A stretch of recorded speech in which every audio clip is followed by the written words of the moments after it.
and bliss, everybody. This is Peds, creator, producer, director of Visual Caffeine TV, and we have a very special guest today. Very special. We normally, we're hip hop, but one of the elements of hip hop is knowledge. So we're gonna kick some knowledge today and see what goes on with that. This is our Atlanta representative, Dr. EL-MAHDI Holly. Did I say that correct, my brother? Oh, yeah, so don't have the doctorate yet, but okay. Yeah, but it's fine. Don't worry about it. Yeah, but you're getting it. You're getting it. Don't worry about it. So this is a prequel to it. When all right, I received that. Yeah. I received that. Word. So I'm gonna get it started. Probably the most heard question that you get: how did you get into politics? Yeah, no, that's a good question. So I come from a background where both of my parents were really active during the late 1960s, during the Pan-Africanist movement in Chicago, Illinois. And one of the things that when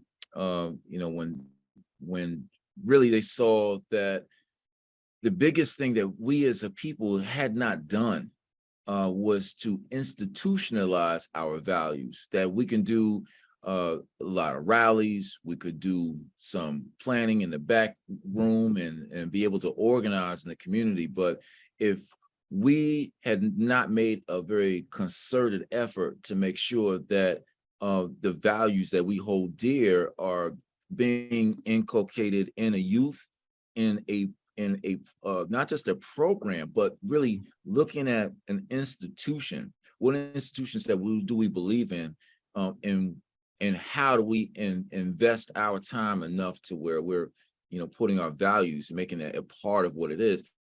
We didn't do that as a people, from Black and brown people, during the late 1960s, enough to a point where we could be able to counter the measures that we saw, the anti-Black measures at the time under J. Edgar Hoover with the COINTEL program.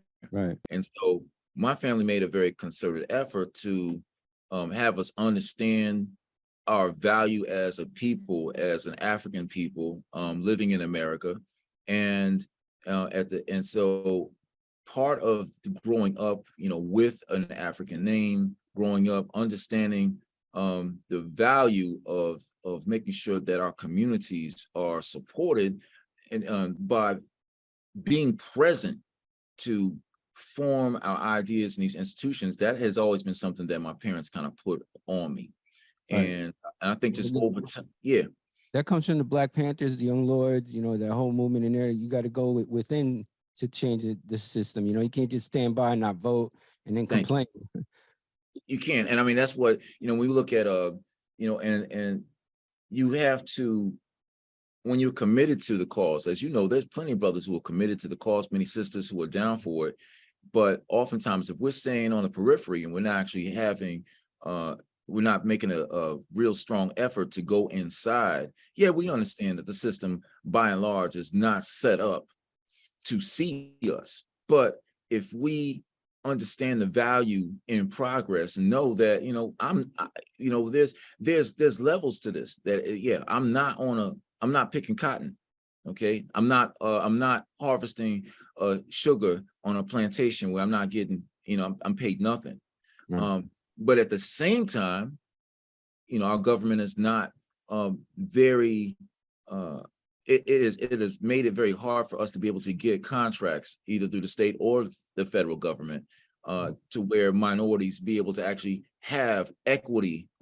We have equity, but that equity actually has not been respected enough to where we're able to get those means. Like that's necessary. But going back to that original question, when my parents understood this and they provided us with that environment, for me, I never really wanted to get into politics, but I was always active in the community. I was always organizing and even organizing to get people in office. And really for me, really what changed it all was the death of my sister, the death of my close, woman friend. And I realized that when policies are hurting your community to the point that it's literally taking out your loved ones, that's when you can't sit on the sidelines. You got to get in that. And it's not easy, but you can still do the work, and then you don't have to let the system change you. So Right. that's what made me get in it. Right. You could change the system. Exactly. Exactly. I see you do a lot of mentor work. I know that's very important, but can you break down a lot of that? Like I saw you with a band the other day. There was a whole band that was playing and stuff, and it just Oh yeah, looked yeah, so cool. Yeah. Yeah. Yeah. yeah, Can you yeah, break yeah. down why it's so important to do mentorship? You got to. So, the reason why is because, I leave as an elected official, as an African American man, I leave out of the house every day, um, proud of where my ancestors have taken me. But at the same time, I know that I walk out with a target on me.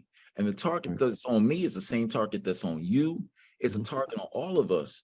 And, we have to be able to make sure that we are connecting with those who are going to come and carry the mantle after we've gone on.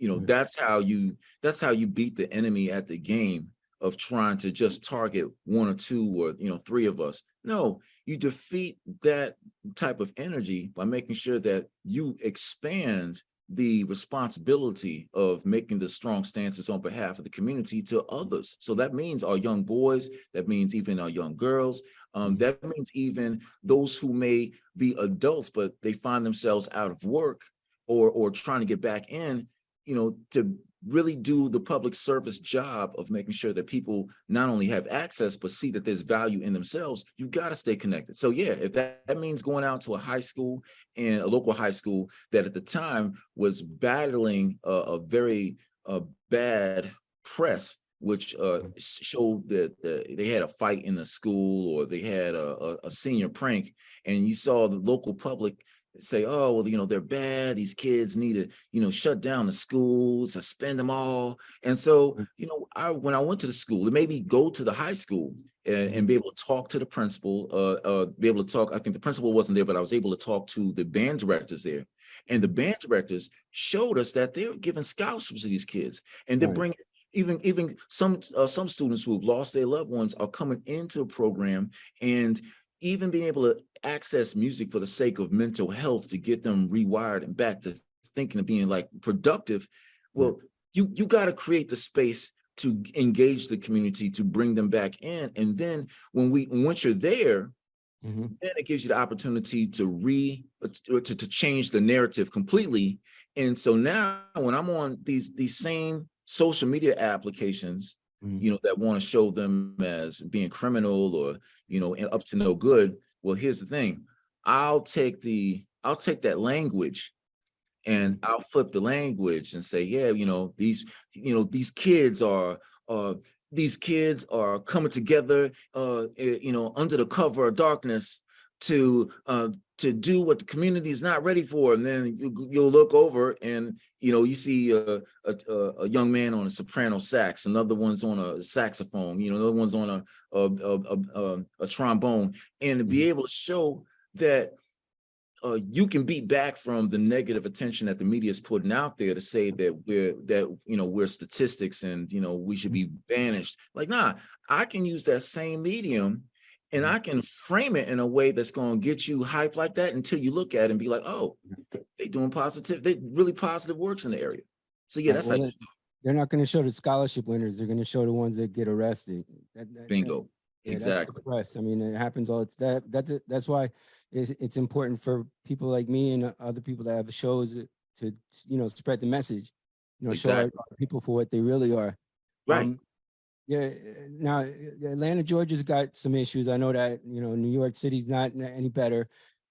As being in the House of Representatives, the state, have you faced any stuff like in Tennessee, like with the Tennessee Six? Do they try and shut you down, or is it more calm? Or because I know So Atlanta's got a history, but yeah, yeah. I mean, the South has a history, right? So right, it's like right, right. when you hear Andre 3000 say like the South has something to say, Mhm. it's really what he's while that is more you know, that was more to address the fact that New York, and as well as like Los Angeles, had really taken up a lot of attention on the airwaves. Mhm. But in truth, I think he's speaking more so to the desire of forgotten people, who have for so long been in the background, but have never gotten the main stage for have people actually listen to us and understand our concerns. And so, yeah, being in Georgia, we know that there's an intense political climate, Mhm. but I think the difference is that we have in Georgia we have one of the most diverse legislatures in the country. You know, we Good, have good. man, we've got we have the largest Black legislative caucus in the country. We have a good number of legislators who themselves are members of the Asian American community. We have, we it's very diverse, and so because we have a diverse voice there, uh, we there's a lot less pushback than you would find in places like Tennessee.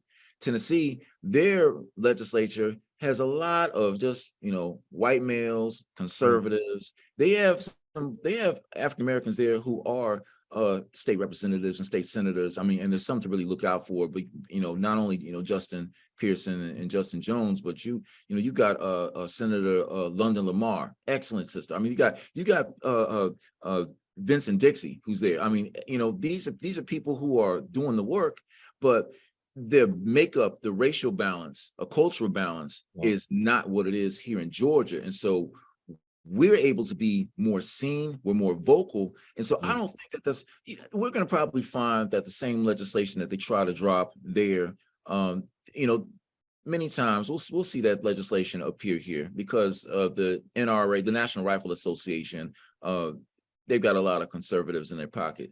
And so we'll see that type of legislation come here.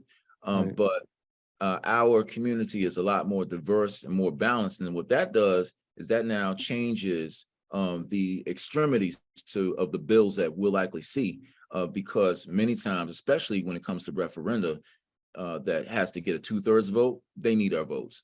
As much as they would Right. hate to admit it, they need us. Right.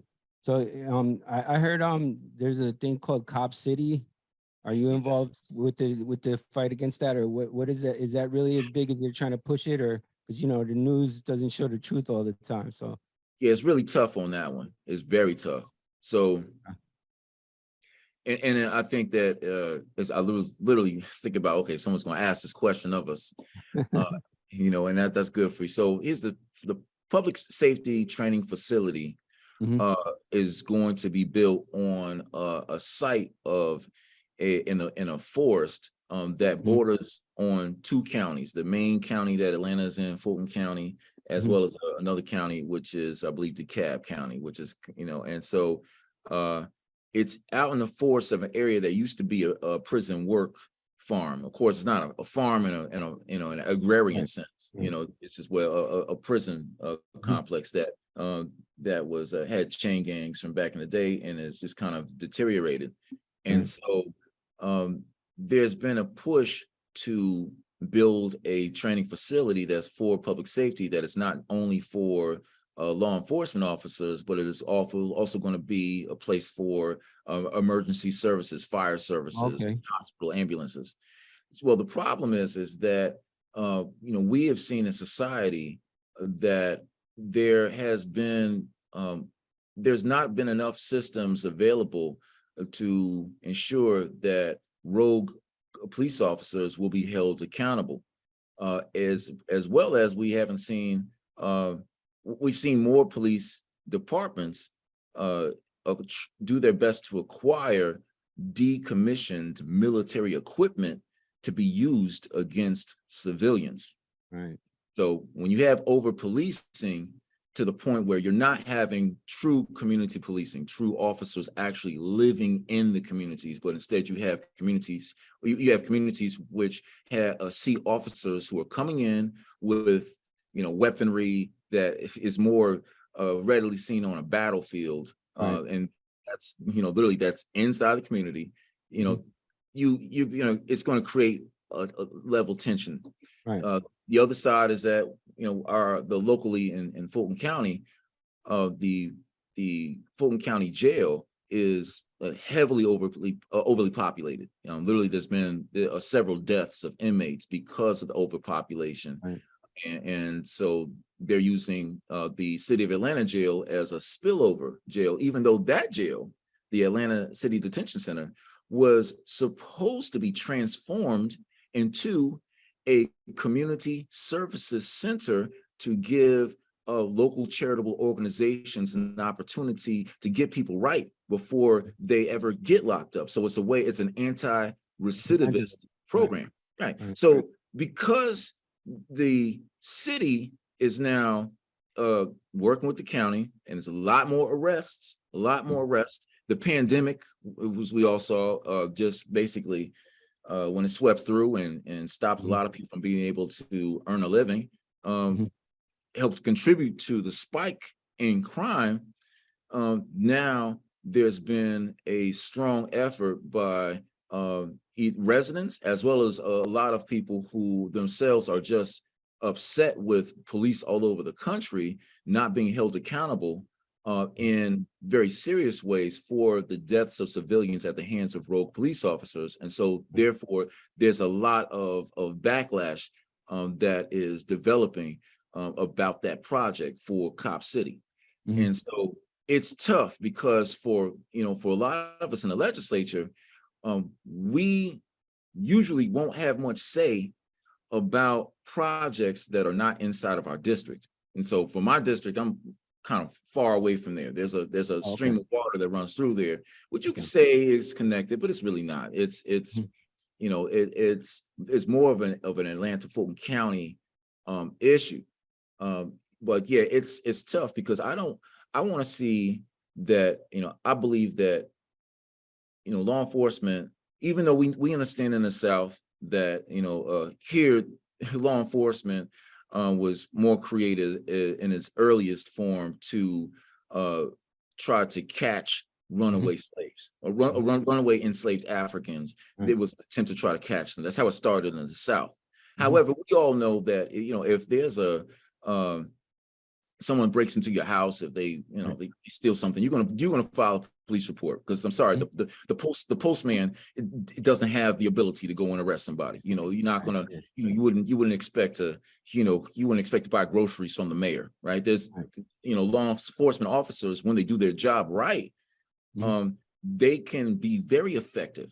And so the biggest problem with that whole Cop City situation is that there needs to be, at least, and this is just my, from what I've seen as an organizer, is that I have, it would help if there was more of a outcomes focused list of demands.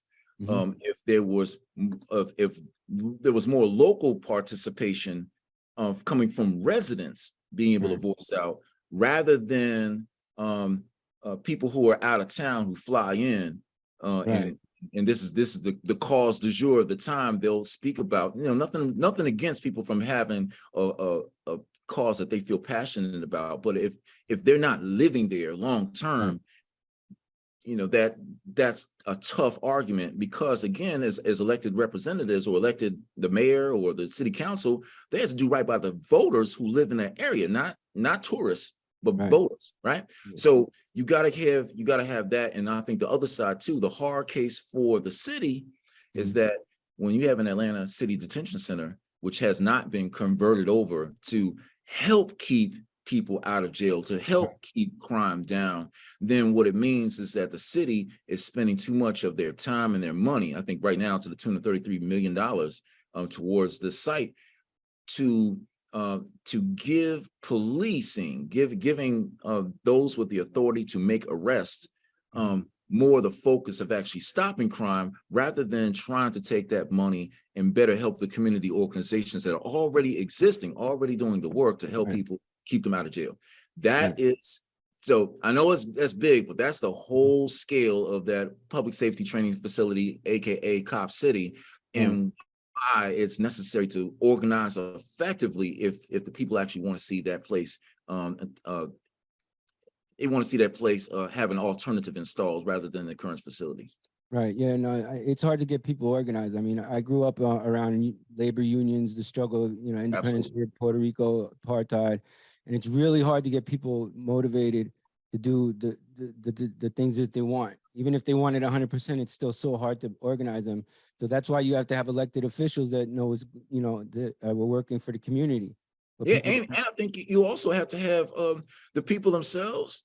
right, I believe it serves them better to have a more connected presence with that law enforcement community that's in the neighborhood, because their tax dollars are paying for it, right? The money's coming out of our paychecks, whether we like it or not. So why right, would you turn your back on it and say, you know what, well, no, that's them over there. No, that ain't them over there. Those right, officers are they're public servants in their capacity to do what my tax dollars is intended for them to do. right, And so you oftentimes, when you see those, again, when, you know, this is not my comment about the entire industry itself, but when you do see rogue police officers who right. act outside of the scope of their duties and they're harming residents, Mhm. oftentimes the ones that they target are the ones they know they can get away that Right, right, they can get away with doing that, right? Like the right, ones who they believe, you know, do not have access to an attorney, those who right, may not know their rights, those who are going to put up a fight with them right there. And instead of doing like what we heard from Ice Cube, right? It's better to be judged by 12 and carried by 6. You know, right, so it's just, so the problem is that those officers are able to do that because they know those local residents themselves. They look at them and say, you know, you don't have access to the means to be able to argue this case, and more than likely, you're living under a system that already compounds the way that you see yourself with shame, right, with stigma, and we have to fight back from that. But to do that, not only can we hold the officers accountable, but even further, let's adopt the precincts like mhm, the um like the repositories for the tax dollars that we already spent. That's our money. You getting our money, all your equipment, everything you got. That means that I need to know um I need to know your officers by name. I need to know what you do when you get off of work. What activities are you involved in? Are my kids going to the same schools that you're going to? That is true community policing. And right, you can't have community policing if the people don't know the officers in the community enough to where they treat them like neighbors. Let me right, know who you are. And I bet you when I know who you are and I'm watching you, I bet you I'll have more of I'll bet you I'll have a better relationship with internal affairs than you do. That's what it right. needs to 'Cause happen. especially in New York, I remember, you know, the cops would, even if they didn't live in the neighborhood, they would know everybody there because they would walk in the streets. You don't see that Exactly. no more. You The don't see that. last time we saw cops on the street here in Bed-Stuy was when they were building the Barclays Center. You see what I'm Once they saying? stopped building that, the cops went away, and now they're not there to, you know, tell people, you know, stop it, or this time I'm not going to arrest you, you know, go on your way or whatever. They're there to beat people up. I mean, the videos you see Exactly. with the police and the homeless is just so sad, man. It's terrible. It's terrible when you look at the fact that you're paying for it. Right. And it does, and even the unhoused folks who are without a house, they're Mhm. paying for it too. Because every time they go into that bodega or go in and buy a bottle or food, Right. that tax that they spend, it goes to all emergency services, the Right. hospital, the ambulance, and the police officers. So Right. yeah, it's tough. Uh, and so that's really the challenge that I have, is to make people see that the money that they are spending out of their pockets, out of their sweat equity, because that money wouldn't appear unless they worked for it, Right. that money is going into these institutions of public service. And so therefore, it's when we talk about holding people to account, we Mhm. have to look at the central word there, count. Right. Have to be able to count our time, who's there, what organizations are they a part of, the police benevolent associations that there, where's the money coming from. We have to put the light on the situation in order to fully understand it, rather than dismissing it. Because the biggest lie that enemies of our community want us to believe is that we are not connected to the resources that we pay for. Mm. I mean, broke it down. That's what's up. Yeah, no, I feel you. But I'm gonna say it again. That's why we need to elect people like you that look like us, that think like us. And you know, we get them into office and they do something wrong. At least we got somebody into office. You know, that's the way I look at it. We gotta put people in there that you know, maybe after 5 years they might take, you know, do something bad or not vote the way you want them to. But we gotta have them in there. Well, see, Pedro, I think we go a step beyond that. Yeah, absolutely, I would agree that have people in office who reflect you, make sure that their values reflect you, right? Like Right. even like for instance, where actually great hat by the way, right? I can look and see, okay, bet this brother got Taino blood in him. He may not be African American, but when it comes down to the dollar, Mhm. does he work in the same places where I work? You've already said that you have a good relationship with organized labor. That organized labor helps local residents get collective bargaining rights, be Yep. able to make sure that they're arguing to get paid what they're actually worth and not just whatever their employer wants them to pay, right? Right. If I know that your values are in line with mine, then I can support you. But here's the other thing. This is what I really try to help people with. Okay. Other thing is you got to be able to use this doggone computer, right? Like in order to keep track of what your elected officials do. And so that's why Exactly. I don't have a problem if and trust me, I can't. I'm not one who makes everybody happy, especially not now that I'm more vocal and I'm more comfortable with my role because I now see what I can do. I know my purpose. I know that there's some people it rubs them the wrong way because they used to, the same seeing a politician come in and Right. give everybody hot dogs and fried chicken and, Right. giveaways and say, oh, I do the yearly giveaway. You can love me. Like, nah, that's not service. I Right. like to teach people where their money went, show them line item expenses, explain the budget, get them So, into a system that has long kept them out. And I can do that with just town halls on their phone. And right. if they want to use those to keep me accountable, do it. Like, come Right. on. Like, I'll show you. I'm not going to hide nothing. I have no need because I have to submit reports to the state to let Mhm. them know who gave me financial contributions for my campaign. That like it's available online. But too often when people don't know how to find that information, they arrive at their own conclusions.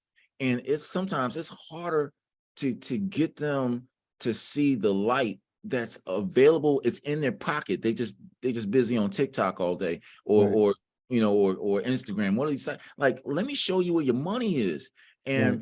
And so, yeah, we got to elect people in there, but also we have to realize we got the power now, especially with the internet. Please, we got the power to look people up. Nothing's a secret anymore. You can Mhm. find it out, but don't use the ease of a quick lie to remove you from the responsibility to find the deeper truth. We Right. have that responsibility on us now. Word. Yeah. I can't. That's right. Well, now let's get into some hip hop. Yeah, come on with Is it. that good? All right. Did when you were younger, what groups did like got you through the day? Like even that brought some of that political consciousness because that's what hip hop did to me. I grew up Yeah, with the Jungle Brothers, KRS, come on, that kind man. of stuff. Absolutely, man. Native tongues, man, please. Yeah. So yeah, look, I mean, I was a Gangstar Foundation dude. Okay. Nice. So, we talking Big Shug, we talking, Guru, we talking Yeah. gosh, we talking just that whole so right, we had crews, right? We had Gangstar Foundation with like, yeah, Lil Dap and what's the name? Malachi Bone. the Cracker, and exactly that's right. So we also had the collectors, we had Wu-Tang, right? I mean, to the point that we had to read the liner notes, right? We had to know, like, okay, cool. We see Method Man, but oh wait, but there's his brother named Mathematics. There's this Killer Priest. Okay, like you had to know that to get through it, you knew that there was different collectives and how they got down. I know that I could always look at you could look at the Terror Squad, you could look at Death Squad, right? And you knew that I think what it also did is it gave a platform to the producers because now they had different artists that were linked up to them that you would find their music's coming out, right? I know that I could look forward to hearing the Triumph album because I know RZA's playing, but wait a second, well, you mean RZA's also, working with these other artists. He's working with Master Killer and Capadonna, you know, and it's like, okay, wow. So you listening, you know, or Jesus, you listen to Liquid Swords, when Liquid Swords coming on, you like, oh man, this is my flavor. So I liked the collective side of that. And I think that's still continuing to this day. But yeah, in terms of just like kind of the righteous thinking, man, Chuck D, okay? I mean, all day. Chuck, even Karis one definitely, Kumo D. Man, gosh, there's even the lesser known ones. I mean, Cool Keith, you know what I'm saying? Like, come on, you know, Black Elvis. like, yeah, Ultra Mag is strong. You know, even to I think and of course Rakim, right? Nobody can hold a torch to the God MC. Right. But I think that, you know, definitely back then when you listen to like Def Jeff, you know, you had King Son, okay? Yeah. You know, you had there was a requirement that you know your math, that you know your studies, that you know, it wasn't just the fact that you were you know, whether you were a representative of the 5% or the nation of gods on earth. Like, it was more so there was a demand that you really studied, that you know what you're talking about. You know, I even looked, I think my early of Stetson Sonic, when you know, when they were doing a piece on the motherland, you know, and it's just that level of consciousness. It not only was it a feel good because you know who you were, but I think ultimately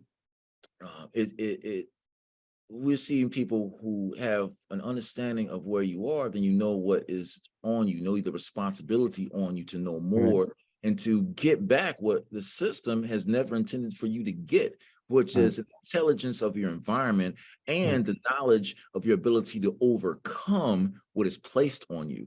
And so, you know, that was always strong. Yeah, I still remember, even now, kind of more modern, not even the music itself, but probably influenced by it. I remember Brother Muzon's character in HBO's The Wire. And here he is, you know, it's a complex character. You know, you get Nation of Islam vibes on him, but he's a hired gun. And but one thing he asked his assistant on the show said, you know, what is the most dangerous thing in America?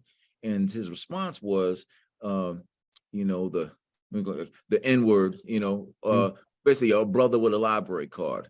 Right. Yeah, I've heard that. Yeah. You know, it's like a library card, but yeah, it comes out of your taxes. It pays for everything.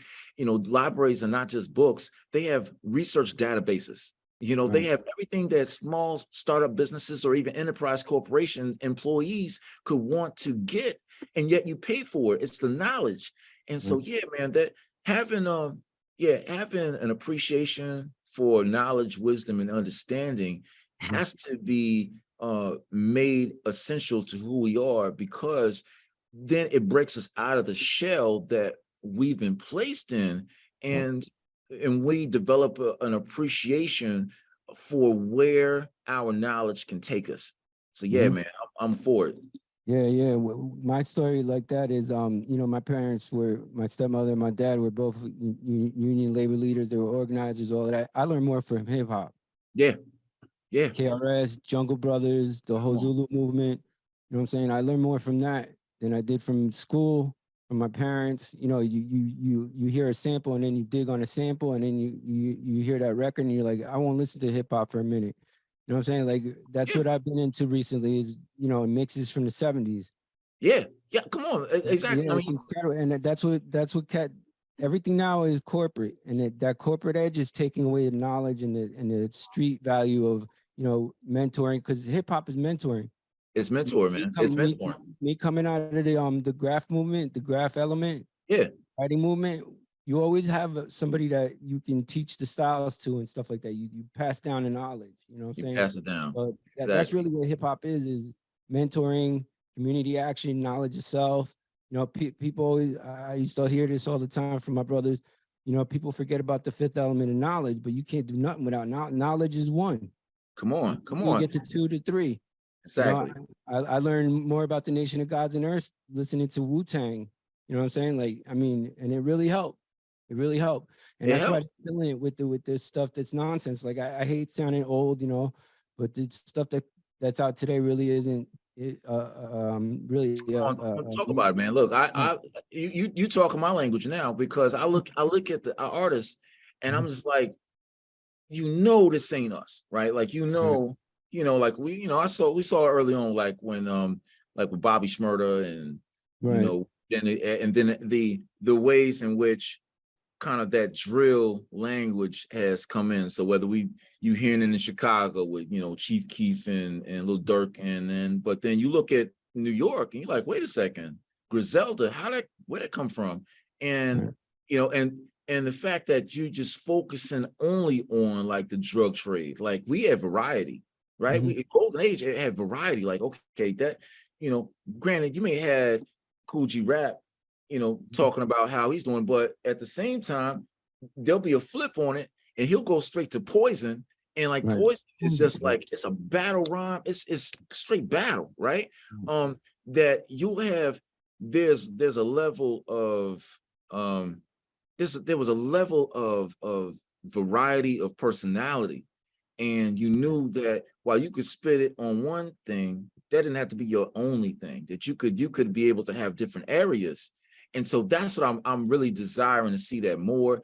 I Yeah. know there's artists out there that have that can do that, can really go to have that level of diversity of thought, like my son, like Locksmith, Right. like Freddie Gibbs. Well, I don't know, Freddie Gibbs a little heavy on that drug thing, but um, you know, you have them where they could do and say more, but Mhm. they forget that. That's why I'm always grateful for real legendary men who are just real, like Harry Belafonte, God bless his soul. How Mhm. he went after, here's a man who not only raised money for the civil rights movement, but he helped with finance Beat Street Mhm. after Jane Fonda passed it over.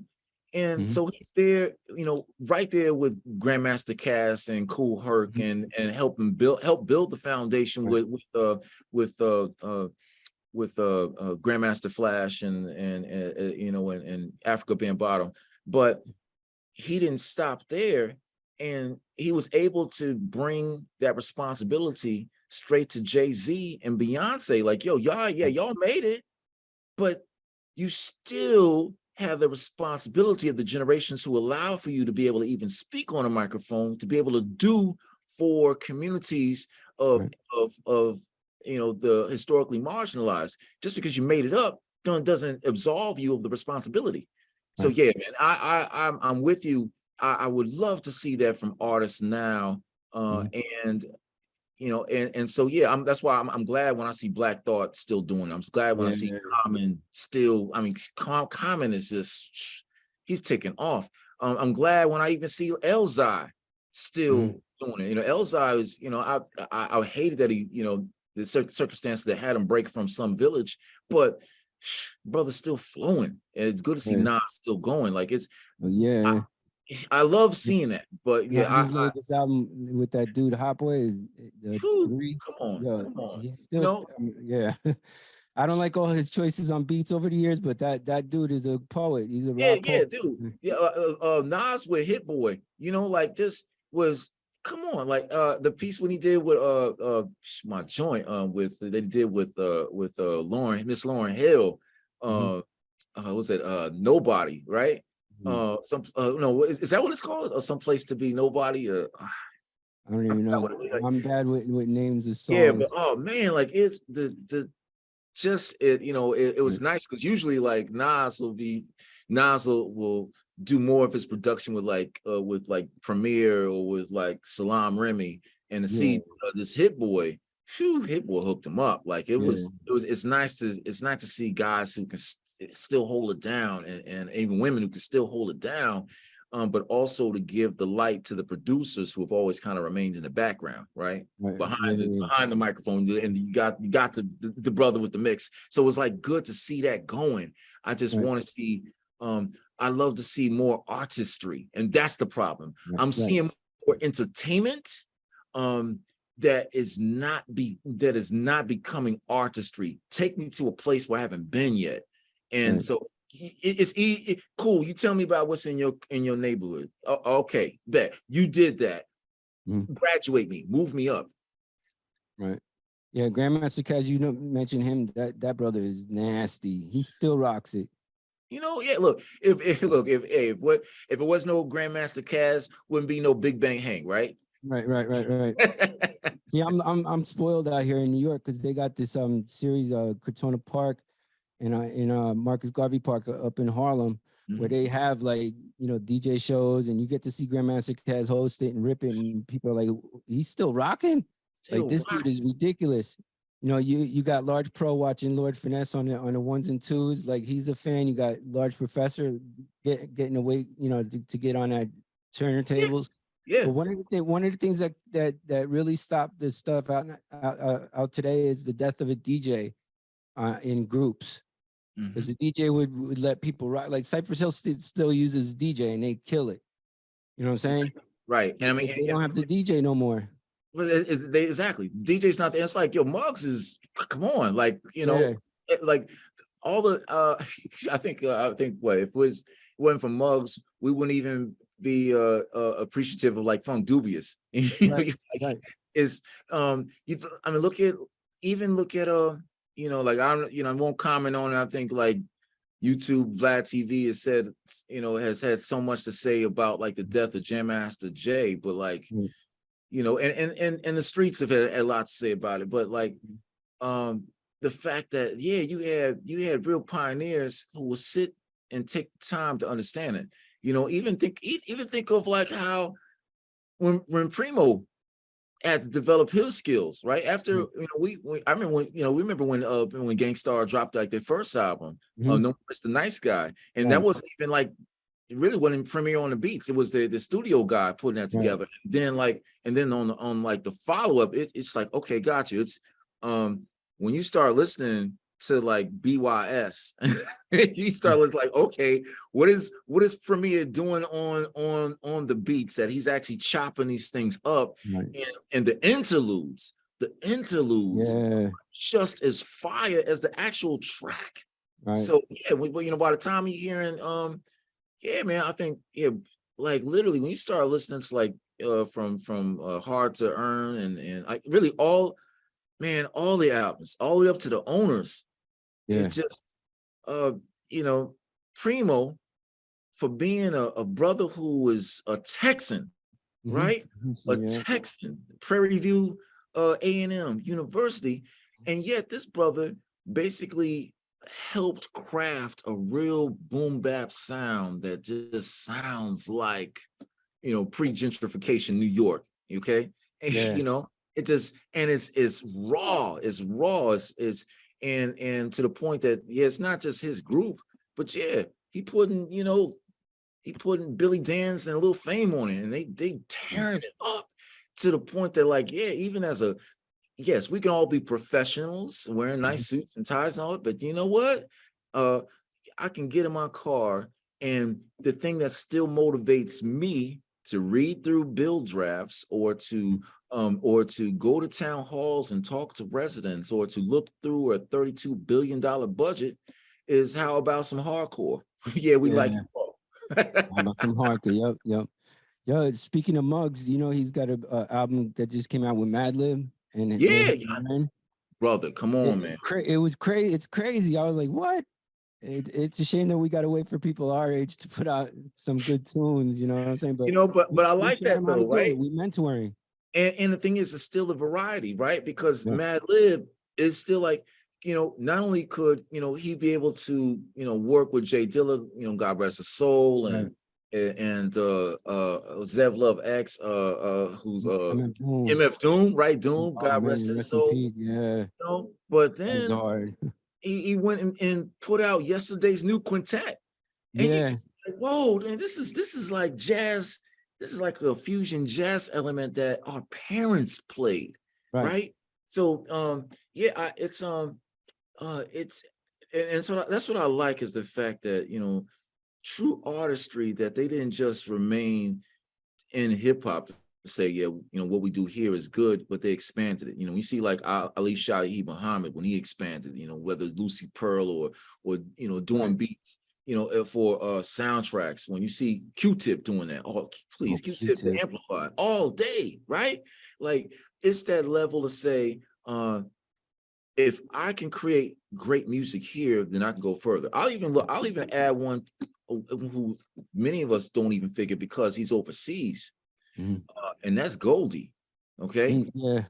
I mean, please, Goldie is hip hop all day, artist, nonstop. And yet, not only was he a pioneer for the drum and bass movement, but then he went and decided to use his artistry and study the orchestra, study how to put together a symphony. Right. And so whether you're looking at him, looking at LTJ Bookham, who was influenced by that, he wanted drum and bass, went to a more of an ambient lane, but then he's working with Herbie Hancock, and like Herbie Hancock is influenced hip hop. Like it's not keeping our minds confined to just one genre and saying that's all the best that we can be at. No, and it's spilling over. Yeah, come on, man. Yeah, I saw an interview with Bob Powers. I think it was with Questlove. Not Bob Powers. Bob James. Bob James. Yeah, exactly. Bob James. He loves hip hop now. He's like, I didn't like it at first until the checks came, but now I love the technique and stuff. But he's breaking it down. He wants to record with all these cats. You know what I'm saying? But that's hip hop is universal. You know what I'm saying? It's universal. It opens your mind up here, but it's everywhere. You got Madlib on the West Coast sounding like he made the beats in a basement in the Bronx. Come on. You know exactly. Look, it's I mean, man, let me tell you, those dirty beats.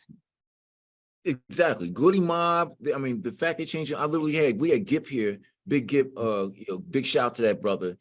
He's been really supportive of our legislation. I dropped earlier this year a bill to decriminalize marijuana, because for those persons who have already served their time, to give them a break so they can get back to work rather than trying to hold it over their heads. And Big Gip was here at the Capitol, in support of brothers and sisters being able to understand the industry itself. Right. And even though Georgia is not full recreational yet, and maybe I think it's no time soon, because again, conservatives have a hard time of being able to let off the purse strings to be able to get even minority-owned businesses contracting money, and so they're not looking at it yet to open up the full recreational. But you know what? For more people to understand the business and how to operate the business, how to understand the science behind it, and then they can go work at another state like New York, right? Who's done it responsibly, doing it well. We need to understand that the art can benefit life. Like you just said, for Bob James, how many times has Nautilus been sampled? How many times has Wind Parade been sampled? So we can go through the list that eventually he's seeing he's seeing it within himself that, hey, if I'm creating music that jazz has been sampled and yet it's being enlivened, it's has a new life in hip hop, then what more can I create if I just kind of change the way I view it and be able to invite the new life of someone who wants to either produce a track and put it through their Pro Tools system, if they want to go online and maybe change the audio on it. And so that's why I tell you what I like now is I really like seeing a lot of producers and beat makers on Instagram putting their beats. Oh man! Hey Fresh, Cuddy Fresh, soundtrack. I guess SND TRK. Man, there's a brother I stumbled on this morning. RMB Justice. MCs online on Instagram. RJ Payne. That's what's up. Brother got he's just straight inferno, spitting hot verses, and so it's nice to see when you have individuals who are finding the opportunity to use their talents to cultivate the interest among the crowd, but they're not relying on major labels yet. They're doing it on their own. They're doing it the chance way of going straight to the streaming services and letting people hear you, build up that groundswell of support, then take it to the labels. In fact, sister, I don't even listen to that much, but I respect her business acumen. That's Cardi B. Cardi Yeah. B do that, you know? My wife are talking about that. Yep. You got to respect her hustle. But she can spit. Crazy or not, she can really spit. Yeah. You know? Look, I gave along with Senator Nikki Merritt on behalf of the Georgia Legislative Black Caucus, we gave an award to Offset just recently, because here he didn't just see himself as a rap artist. He said, no, because I am actively on social media, I know a lot of companies would like to see me don their fashion attire. Let me be a model for them. And also I use that to leverage what I need to in the fashion spaces, right? The same thing we've seen, like, very early on through, Dapper Dan. Oh man, God bless that brother, right? He's still doing it. Like, we aren't confined to just the genre or just music, but we have to take off the blocker on our mind and our abilities and say, where else can you see us, even if it may be from an industry that you may not yet be familiar with seeing us.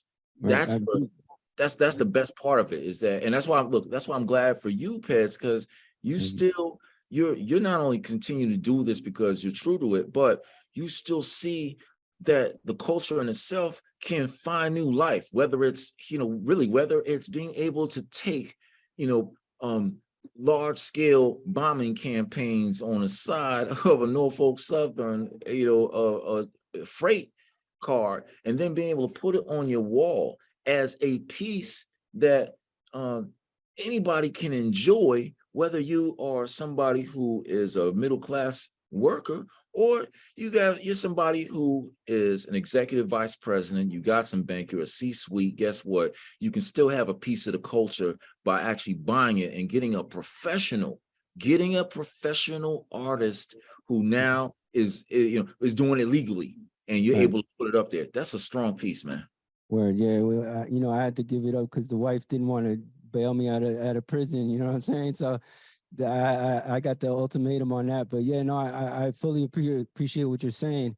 There's a lot of cats that are doing stuff in overseas that do stuff like interior designing and stuff like that. I showed it to Sandy the other day, and she was like, "What?"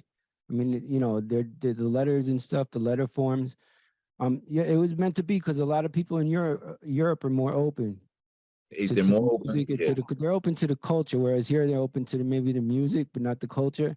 It's tough. I think also with you got radio with the sound scan, or having to play the like it's the same record, same albums, like every 4 hours, constantly. It's just like one of my elders broke it down like this. He said radio programming is programming. So you hear it on Monday, you don't like the song.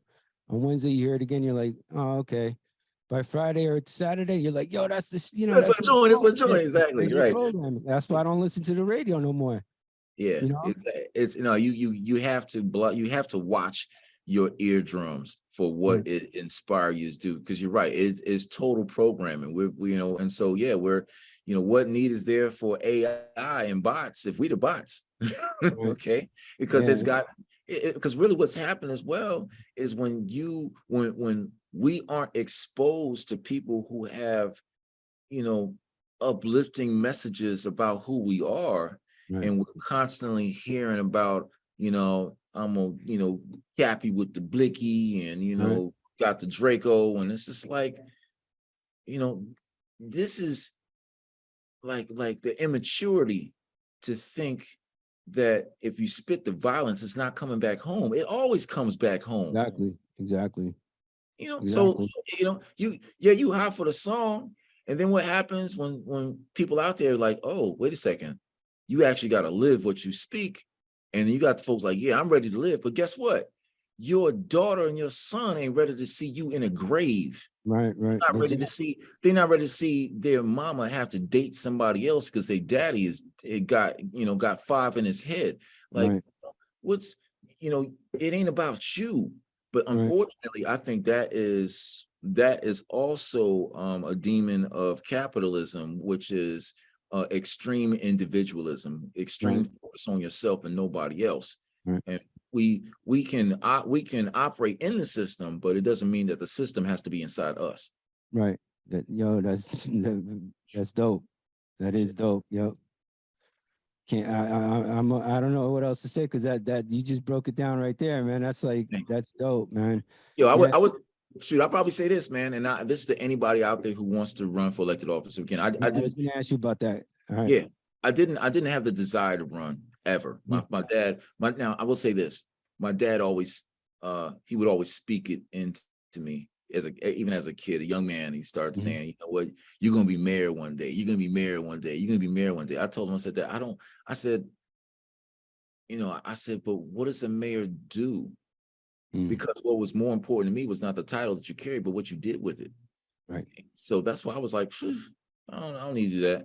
By the time I got to college, my peers were saying same thing. You should run, you should run, you should run. So I ran, and I ran, first year, came in runner up. I was like, no, I'm good, not gonna do it. And then my junior year, they were like, you should run, you should run. It's like, you know what? I'm gonna run because I want to. I want to see where I can do with it. So I won, got junior class president, won that, and then I realized, oh, this is what it means. And so next year, they was like, all right, bet. Now go for the high office, go to student government. I was like, nah, I'm trying to graduate. Okay, I'm my grades is good enough, but I was like, I want to focus in. Now that I see what's there, and I've been able to do as much as I can in that position, it's time to vacate, time to get out of, let somebody else get that spot and let me focus in. And I told a dude he was like, yo, you should go. I was like, nah, you should go. You should do it. So I believe that in any of these spaces that we never discount our power of who we are. We can't listen. If we're listening to quality, it's because we are the possessors. We possess an understanding about what is quality. That means we're quality. Right. And if your quality to listen, if your quality to understand how to use a Krylon spray can, if you are understanding how to be able to study Crazy Legs and be able to still be able to hook it up on a dance floor, if you are understanding the elements of hip hop culture, the collaboration between Native Africans, Puerto Ricans, Mexicans, even Caucasians who had a heart, right? Respect to third base. You could be able to understand operating in a space of unity, of real community, peace, love, unity, and having fun. Yep. And it's like, well, how can you then take that and implement that into a system that takes money out your checks, takes money out of your check, and every time that you pay a fee at a grocery store, and there's that little bitty tax dollar in there, that tax dollar, it metastasizes into billions of dollars, and you can now have a say. But if you're not there, if you're not sitting at the table, then everything you care about is on the menu. They're slicing you up. And so for us, we don't need to have we don't need to be wealthy in this. When I ran, I was a substitute teacher at the time. I wanted to be I want to be active working on the campaign, but also want to be in the community. I sure had other jobs in the past, but when I made the decision to run, from when my sister died in July 2017, and then a dear close friend of mine, Tamara Natalie Madden, who was a fine artist straight from Jamaica, but beautiful works of art. You can she's in Wikipedia, you can Google her. She's just and a great soul of a person. She passed away stage 4 cancer, and I got mad because Georgia does not accept the $3.5 billion from the federal government for affordable health care, the Affordable Care Act. That money that our citizens in Georgia, every time we pay income taxes, that money goes into that pot. So our governor has continuously denied the citizens of the state from getting back the money that has been given to the federal government and put that money to subsidize healthcare so that we all can be able to see a doctor when we need one. Right. And when I saw that happen, that's when I was like, you know what? Is there going to be at least one less state representative who is consistently voting against people getting access to affordable healthcare options? And that's why I decided to run. And you got to have a base of support. I understood what my base is. So you got to really assess your life. But at the same time, you got to get out there, you got to work on doors, you got to talk to people.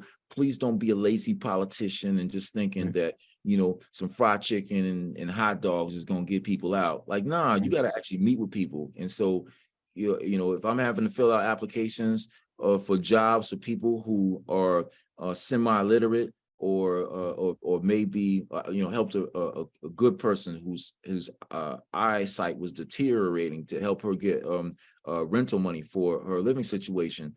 And she's a good person, but she just didn't have it. As a public servant, you're supposed to do it. Like go do it. And if you can't do it, find somebody else to, but don't use that person as a pawn. You got to do the work. Right. And that's what, if I can do it, you know, I know it's cliche. People hear like, well, you know, someone say, well, you know, if I can do it, anybody. Nah, hear me, yo. If I can do it, you can do it. Because if you can dignify the quality in yourself by the people that you choose as friends and the music that you listen to and the artistry you're able to create, then you can dignify yourself by making sure the community has a representative in you because you'll be committed to the work.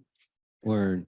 Yeah, I had an experience where a lazy politician, we had an issue here in the building with they wanted to charge us for repairing the roof.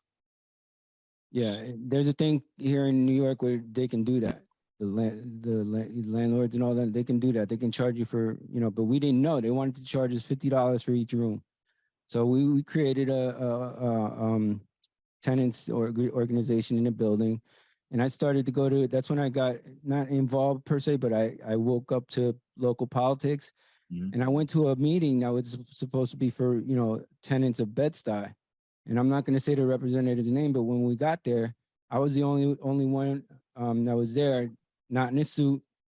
And I was the only one that was representing renters. Everybody else was there, developers, all of that. And if you go here in Brooklyn, they're developing stuff, but they're all empty. Right, exactly. So I went there and I was like, I told her at the end, I'm like, I'm really disappointed that I'm the only person that's here that really represents the neighborhood. And the people's faces were like, what? You know, that were there, they were like, they're not used to hearing that. They're not. It only takes a half hour. You know, the meeting wasn't that long because they don't want to sit there. But I really think that if you don't vote for the national, you got to pay attention to the local because that's where it starts. That's where it starts. That's where it starts. You know, most of the representatives live near you. We had a representative that lives like 6 blocks away. We know who he was, you know, not friends with him, but we knew who he was. So he's in the neighborhood. And, you know, you got to get involved. Just like if you want to get involved with hip hop, you got to know what's up. Come on, politics, you got to know what's up. I treated just like anyone in shelters from back in the day. In a club, like the shelter, like, you know, I was like, take like shelter, speed. I used to love Nails. Nails is my joint, man. Oh my goodness. So like you go into a club, you're not going straight in and playing. You going in and playing the wall first. Check it out, see who's moving. Then check the DJ. Is the vibe right? What they serving at the bar? Does it feel right? All right, cool. Now that I get the vibe on it, is anybody I know here? All right, cool. Then I feel comfortable enough to go into the dance floor and do what I got. I'm not coming straight to a club, going straight to the dance floor. That'd be, you know, like, no, who does that? Like, you got to go in case the spot to make sure that you are supported. You either find out whether you're going to be supported or else you're going to be aborted. So, you know, so like, I think it's necessary, like you said, you show up for the city council meetings, the developers, oh yeah, you know they're going to be there, right? Yeah. I mean, you know, you think about like even, you know, back in the day when they were when the landlords were setting fires to the buildings to try to collect that insurance money, right? Well, guess what? The same ones who are the same type of appetite to get a lot of money quickly, whether it be through an insurance company or through your city dollars in terms of the contracts and development side. You know, people when they can smell a dollar and they'll be there. But I think again, just that if people start to disqualify themselves from asking where their tax dollars have gone and then doing the research to find it, even if, you know, being just showing up for the meeting and asking the question and saying, I see you, Right. and there's many more than me who are watching, but they trust me, and that's why I'm here, and I'm doing this out of a love because it's unpaid. Man, that says a lot.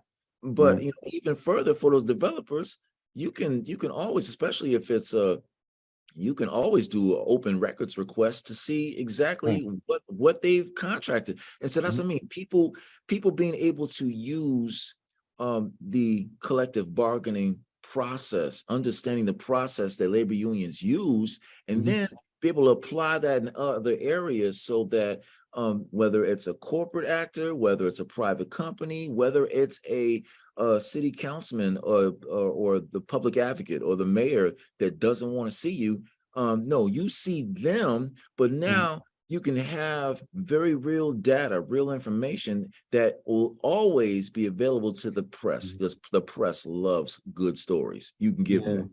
Yeah, no, we went through that. I mean, we tried to see who owned this building. Couldn't find it. There were so many LLCs and like those companies. But we tried to look it up, so we know what we're dealing with. A lot of people, like you said, they just like, oh, we can't do nothing about it. Oh man, stand up for your, you know, they're taking money out your rent. Come on, exactly. Money out your pocket. Right, we ain't falling for the okie doke. I can't buy Oreos that night because you taking money out of my pocket. You know what I'm saying? I mean, as stupid as that sounds, you know, we got in money. Money is what drives all of this. You know what I'm saying? If you keep them in check, you keep them in check, you'll be a lot better off. Yeah, and for people to also not to see, okay, well, this is what they're doing with this money. Nah, dig deeper. Where else are they spending their time? What other organizations are they members of? And not just don't look, oh, well, they're just a member of that organization. No, look up the organization. What's the organization doing? Especially nowadays when you got these agencies that tweet everything and you know, they tweet it out, they send it out on LinkedIn, they publish articles. There's literally the it's like the old quote, it's a cliche of mother of the necessity is the mother of all inventions. Well, it means if as well, not just for the sake of inventions, but if you need to know, then you will find a way to know. Right. Yeah. Yeah. When the Barclay Center, which I mentioned before, if you dig deeper on that, they were supposed to give the jobs first to the people in the neighborhoods and the restaurants in neighborhoods. They ain't do that. You hear me? So that's why, like, yeah, that's called usually when I know the labor unions have been effective at putting forward, and that's a community benefits agreement. And so that community benefits agreement will specify that you have to have a percentage of the workforce coming from the local area within, you know, a set amount or a set radius, and then be able to qualify exactly what jobs they'll be doing, and then what will be you know, are there any monies that need to be negotiated in order to make sure that you retain that talent? It's not enough just to recruit them on, but what can we do in order to keep them on? Like, that's how you have real local control. And what we're always having to make sure, at least at this level, at the state, because you know, sitting on the state's industry and labor committee, we have to make sure that we don't have it where there's an imbalance between the access to dignified employment that's available for local workers who have trained, who have played by the rules, and then the companies who will short sell that opportunity to someone who hasn't done their due diligence, who is not playing by the rules, or the company will will hire somebody on as a part-time employee, but then report to the feds that they're a full-time employee, so that they don't have to pay taxes on workers. Or So like that what they're doing, so the what they're money, doing with, yeah, so right, when employees get laid off and right, employees try to file for unemployment, then the unemployment office is like, well, they're not paying taxes on you anyway because you're a 1099 contractor. Like, that's called misclassification. And so we fought that here. And I mean, I had bipartisan support, right, and worked with my Republican colleague, and got it passed with some serious fines on these companies to try that. But right, it just comes from making sure that they don't get away with it, because we're in the room when the conversations are being had. And that's so, like, when we did Black Men and Boys Day, the first time ever at the Capitol this year, and we're going to make a habit of it, but also have programs in this Capitol too throughout the year to focus on it. It's literally to let them know that no longer are we going to be acceptable as a statistic. You're going to have to accept us by hearing our stories and understanding too, we're watching your bag. We're seeing where the money is going. And if we can see where the money is going, you don't know who we know, but right, we know who we know, and we right. can get that word out. So that's what's happening with the Writers Guild. They're Yeah, one of the exactly. things they're trying to hire people as contractors. And Gosh, that's crazy. I've seen it all over the place. They do that with all businesses. There's always a loophole. You probably it's know always better than I do. yeah. There's always a loophole, man. You're always Oh, trying to find it's just a balance, right? It's a balance. yeah, So the thing is, with a lot of us, unfortunately, we'll look at it and be like, I didn't sign up for this. So the thing is, but it's too late. You in it. You took a breath of life. You already are in it. The question is will you fight for your space to breathe, or will you allow somebody else to tell you when to breathe? mm, That's it. that's It's dope. you either gonna stand up for yourself, or you're gonna punk out. Right. And so some people get sometimes you know being a chump on it can have some comfortable benefits, but you'll never really be able to look at yourself as a full adult able to stand upright, because when you sold out, the one who gained the benefit was able to see at what level you shrunk. Right. Yep. So yeah, Word up. I think we've covered I don't want to blow everybody's mind up. I think we've covered enough for today, man. I yeah, really appreciate it, brother. Keep doing what you do, man. We need more people like you in government. And if you got any last words, go ahead, tell people where they could, oh catch yeah. what you've done, all of that. Yeah, please. Thank you. No, the big thanks, Pads, thanks to Visual Caffeine, thanks to your wife, my sister, Sandy Solar. Sandy is Yeah. is true to it. And anybody wants to follow me, you can catch me on all the social media sites. Just pull up Holly for Georgia. It's HOLLYFOR, the actual word, not the number, of Georgia. Spell it out, GEORGIA. And I'm on IG, I'm on Twitter, I'm on Facebook. I don't mess with TikTok. Okay, when I realized that the Chinese government has a different algorithm that they're feeding us than what they're giving their own people, because they want their own people to excel in science and mathematics, but not be distracted by craziness that they dump over here to the US. I said, nah, I'm not messing with TikTok. But you can't find me on Instagram, like I said, Facebook, Twitter. I don't mess with Twitter that much. I think Twitter is, unfortunately, it's like a microphone that you have to feed, and not every Right. time do I have something I need to tell people. Right.